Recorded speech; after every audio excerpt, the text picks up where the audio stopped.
In the Wild Free Roaming Horses and Burros Act, Wild Free-Roaming Horses and Burros Act, it's been written 50 different thousand ways, but that's the actual name of the act. It came into being in 1971. It basically said that where wild horses are found on the landscape, they will be managed there. Now, since 1971, herd areas, herd management areas, wild horse ranges, many of those herd areas have been zeroed out. And what that means is, say there was a group of 40 horses there, BLM rounded all of them up and removed all of them.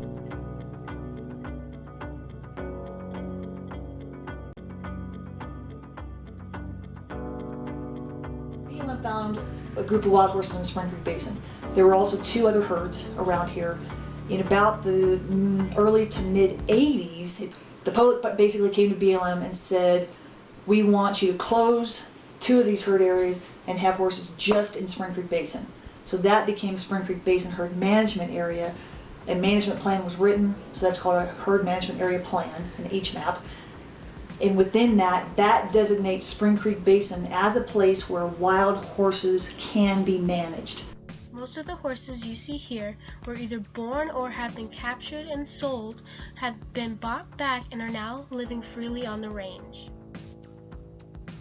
Individual horses react to capture differently. They react to adoption differently. They react to domesticity differently. BLM likes to offer younger horses for adoption. The public likes to adopt younger horses because they're more trainable, they're more tractable, they're more adaptable. They're easier to, they haven't been in the wild so long that they're just totally wild and living that way. Capture, it can be physically difficult on them because they are being, traditionally, with using the helicopters, they are run, they are chased.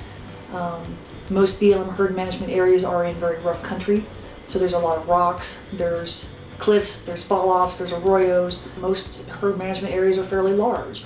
So depending on how far away the horses are from whatever trap site that's set up, the horses have to run that distance to get there. Some helicopter pilots are really good. They just kind of ease the horses along, so to speak. Some horses seem to get through it. It doesn't affect them too awful much, especially if they're younger and they can kind of bounce back from that. I will tell you, helicopters that go over this area, over the ranch, over the basin now, the horses that have been rounded up, they'll run. They know that sound, and they know the trauma associated with it. And I don't think trauma is too hard a word.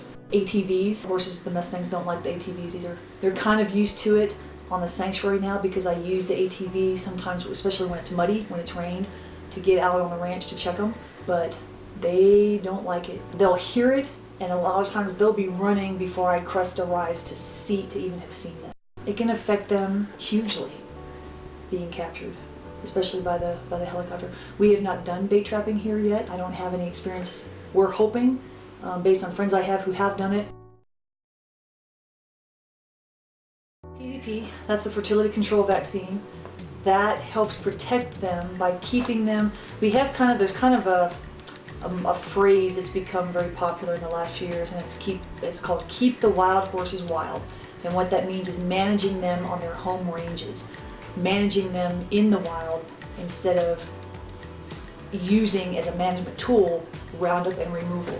So PZP is part of keeping them wild on the range because it addresses the reproduction, kind of the front side of that issue, as opposed to, oh my gosh, now we're overpopulated. Requires BLM to manage a herd of horses in there. Issues we do have by educating people about what goes on here. People who grew up in the West, you understand about water scarcity, that it's a limited resource. It's a challenge to educate people and let them know what's really going on and how to best manage these horses, because you can't just leave them alone.